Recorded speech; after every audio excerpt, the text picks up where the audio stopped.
So you're in the process of breaking up. You're in the process of breaking up from what feels like the only relationship you've ever had in your life. Everything you believe in. Everything that gave you value, that made you feel like you belonged, that it was good. And all that's gone away. And your feelings, I could say they don't matter because they're temporary. They're just feelings, emotions, or your body chemistry.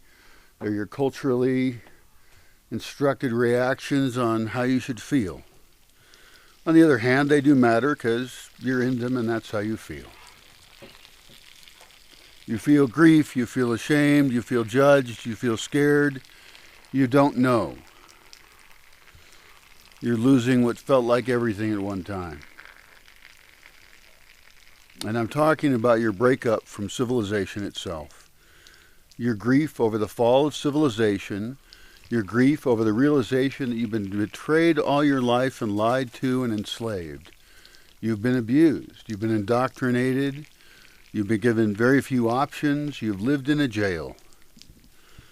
And you might not even have fully realized that until now, and you probably haven't fully finished realizing that. I, living the strange way I do, probably also still have not finished realizing all of that. You'll have to excuse the bedhead and the dazed state I must seem to be in. I just woke up from a dream. And the person I'm responding to in the breakup was a person who was breaking up in the dream.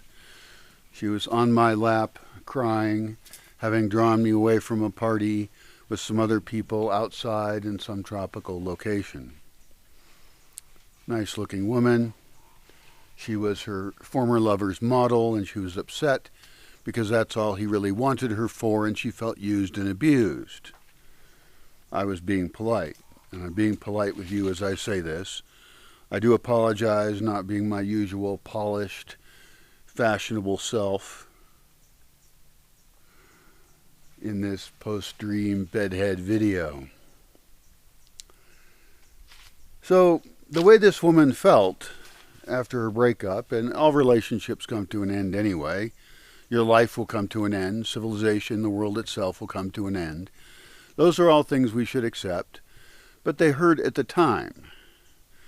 And this pain that we're in right now, as we lose our faith in the banking system, if we ever had it, I never did, as we realize money is fake, that wars are manufactured to kill young men who would otherwise overthrow the state, as you realize that love is usually a lie, as you realize that everyone's a bigot and anything you say will be held against you unjustly in many cases, as you lose faith in everything bit by bit, as you lose faith in any agency that ever tried to protect you by telling you how to eat, as you lose faith in the way buildings are built, as you lose faith in the civilization we've built on fossil fuels that is completely unsustainable and will collapse, and billions will die, and eventually there'll be cannibalism and death around you, and thievery, and it will just all go to shit. And probably even if you try and survive that, which is our general instinct, you'll probably still die. I have some thoughts about some good things we can do, and I have more optimistic ways of viewing our options at this point. And I'll try and make videos or include them in this one a little bit. Now, mostly be other videos. I'm just really waking up. Like, I'm not even fully conscious yet. And if I had any coffee, I would drink it. But I don't take good care of myself enough to even make myself coffee, and I don't have any. It's kind of expensive, and there's only one store that sells it near me. They buy it at Costco, and then they mark it up and resell it. And I can't even get there because my van is in pretty bad shape.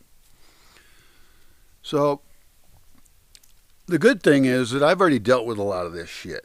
A lot of this stuff people are now becoming aware of due to the pandemic, due to realizing that some of the conspiracies that people talk about are actually true.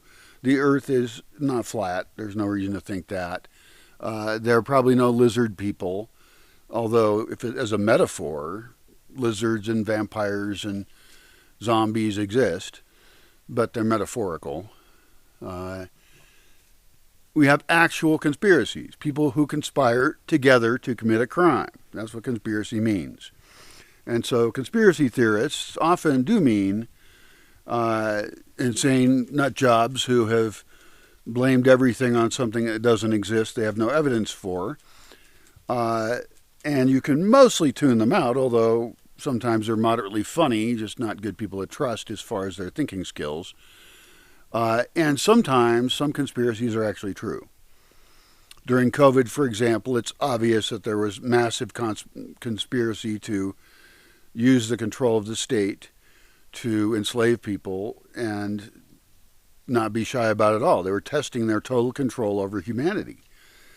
And people kind of mostly went along with it. A little depressing.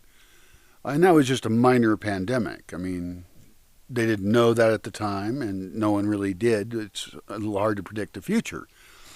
And I don't really even think it's that minor. I think it's continuing and something we should still have a very strong reaction to voluntarily as individuals and sovereign groups. But that's our choice on how we deal with it. It should not be government mandated, regardless of how much they will try and sell you their protection services, mostly at the cost of your rights or anything that might appear to be rights that you might think you have. So that relationship you have with the government, with your social structure, with your friends and family, even with yourself, should come to an end. The way you see yourself should come to an end. That causes great consternation when you don't fit in with what society expects of you, and you will be punished for that. You can protect yourself. These happy doggies. They take turns. And normally the rank is that guy over there, and then this guy, and then this girl, and then this girl. There's another black dog around here somewhere that isn't really mine, so he's not even on the totem pole. That's how far down on the totem pole he is. He's not even on it, because he was never even invited here. Hey, don't jump on me. Ugh. This dog needs training. It's a street dog. They're all street dogs. But, I mean, not now. There's no streets here. They can't be street dogs. But this one needs training because she's very excited and she doesn't understand. Like, it doesn't go in your mouth and you don't jump up. So, that's fine. We all get trained by something. And some of us, as a reaction against the evil control of the state, the nature that, we realize that every country is a plutocracy, that there's no such thing as a democratic republic or democracy functioning in the world. We can imagine it, but it doesn't actually exist. It's going to be a nice sunrise out there, a little bit, not super nice. To have a nice sunrise, you need some pretty clouds to reflect the sun. Oh well. As you realize that you're locked into a system that's really tight and you have very few ways out of it, you're going to realize that you can't just imagine a utopian world and then start to live it. You're going to have to fight. You're going to have to fight to survive. Your fight is not against, or should not be directly against, the state or even your culture or anything else. You can look at ways to escape, which I have, and done pretty well at. I mean, for the last 20 years, I've lived out in the forest. That's pretty darn good. Sometimes I feel like a failure, but I've been real good at not paying taxes to kill innocent people. I've been real good at not paying taxes to incarcerate innocent people. They're not all innocent, but a lot of them are. And the system itself is guilty in many cases for driving people into situations where they need to commit crimes. Poverty is manufactured. Inequality is manufactured.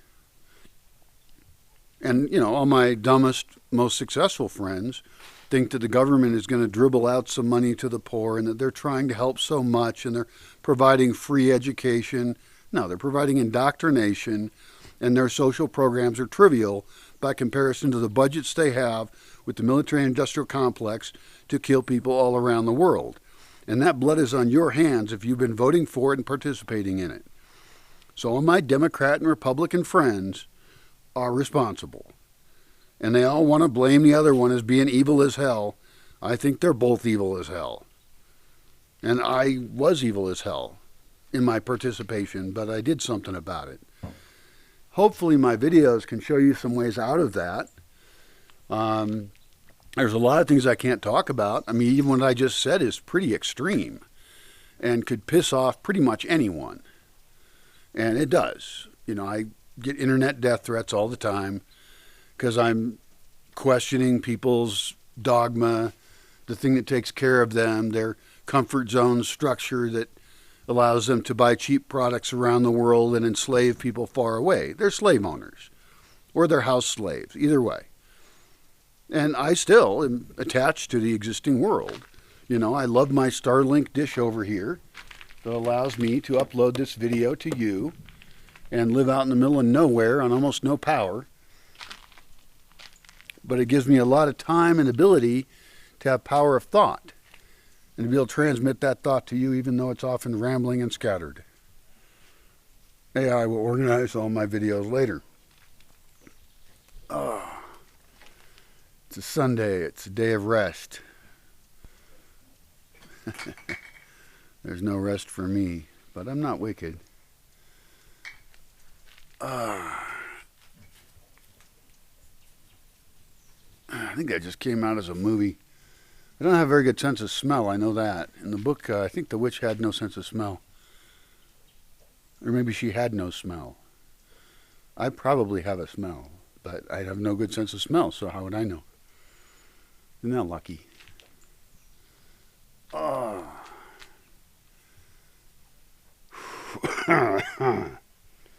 That's me waking up. Now I'm kind of wishing I had like a cup of coffee. That would be nice, but that's too much of a luxury for me. As you can see, as you saw earlier, I barely have any dog food left. So I'm going to have to fix that. And on a Sunday, everything's closed, and it's dangerous to drive to town in my vehicle. So I think my dogs will just finish up that food and then go hungry for a little while tomorrow, which is good for them. I've gone hungry before. Most people have never been hungry. Not real hunger. Read a little history and you realize people have gotten so hungry they starved to death, resorted to cannibalism. Things get messy when empires collapse or when people are oppressed by another people and things are tight. There's people that they'll just let die.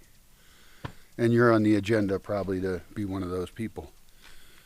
Because when the earth itself, when Gaia says, nope, no more oil for you, or the cost of oil goes too high to support industrial agriculture, it's over, baby. And that is where we're headed.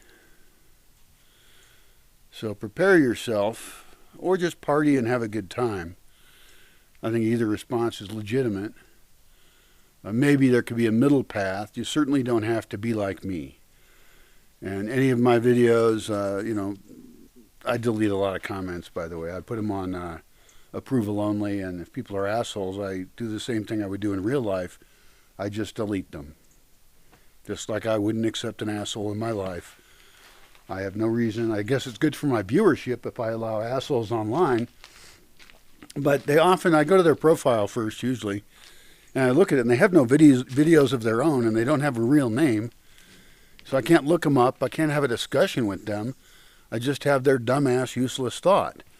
And even though it would improve my viewership to leave their conflictive crap there, I would just like to delete them from the world. And ultimately, my videos will no longer be available for people to watch who are the stupid masses who are going to die anyway. So really, I have nothing to offer them. If people want to have dialogue with me, then they need to be more intelligent and useful.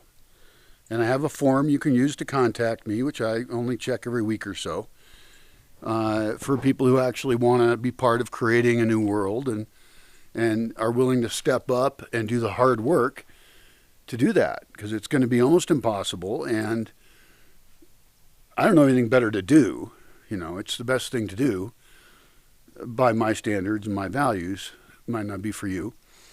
But for the people who want to be on board with that, I actually need other people here. Be funner and with people with resources here and their own creativity or piggybacking off of mine. I've got 1,000 projects here that are really cool to do. So that's where my glimmer of hope comes from, is that there are actually good people out there in the world who kind of get it in a way that overlaps with what I get, my perception of the future and reality, and try to treat other people well and look at the person in the mirror and really analyze themselves and the way in which they're part of the problem in their communication and their relationships and with themselves, and work on that. Do some hard work on it. And I have various things I can advise about that, and nonviolent communication and radical honesty, and we can do exercises and we can analyze ourselves. I'm not real into therapists and paying for them to be ignorant, judgmental fucks about freaks that we are. Because if you're agreeing with what I'm saying in any way, you're a freak. And that's a good thing. I want to know some responsible freaks who want to break away from this system we're in. And that system ultimately is us. We have to break away from ourselves and also learn to work with ourselves, because our DNA isn't going to change. Our hormones, for the most part, aren't going to change, although even that kind of thing is affected by our lifestyle and the world around us. Your gut biome, which means all the little wee beasties that live in your gut that don't even share your DNA, that you pick up early in life from everything around you, those affect your mood, your hormones, your whole biological system in ways that we're just learning about. We're learning about planet person, and all the complexity that goes into that. My skin is covered in animals, especially mine, because I don't shower. Now, I'm going to shower in the future, and I have great designs for a solar sauna that it's going to be really cool, but I need an engineer to kind of write up the design, question it, do some calculations on the measurement of how much energy can be provided, how much I can heat it with solar, not photovoltaic solar, it's evacuated tube solar hot water heaters, and then figure out where we should put in measurement points for temperature, and we'll measure the inside for temperature and humidity and all that. Have a tunnel that goes into it so we don't lose heat from people opening the damn door all the time. It's a basic design thing. And have multiple chambers, some of which are hotter than others, and some of which are darker or lighter. We can have fire assists, and also that same fire can have fireglass that gives a beautiful light inside the sauna, and also is kind of a backup, because I'm concerned that maybe solar won't work as well as I think it will, even though I think it's going to work really well, and that sauna's going to be hot all the time. It'll at minimum be comfortable all the time, and we can kick it into heat with extra heat with the fire. But I think we can do the whole thing on solar. That's the goal. And that the fire is just a cosmetic addition. But the thing is to build a prototype one, well, a real one. It'd be a working, real prototype thing. But with the right backup plans, even if the solar doesn't work out as much as I think it will, it will. I mean, the solar things I'm talking about boil water. That's pretty hot. And if all day long it's feeding heat into the thermal mass of the sauna, it's going to work. And so if I can partner up with people who bring in funding, who help with funding, and then build the first one, and then catalog all the things that are wrong with it, then we build the second one, which is almost perfect, and then we learn how to build the perfect one for this climate on the third try. I usually get things right on the third try. That's just how it goes. And that's, being as smart as you can be and trying to predict all the problems ahead of time, you're still going to have problems. And dealing with the physical world is costly, It's not software, right? So it's costly to fix it or retrofit it. I don't like retrofitting. So I want the first one to be really damn good.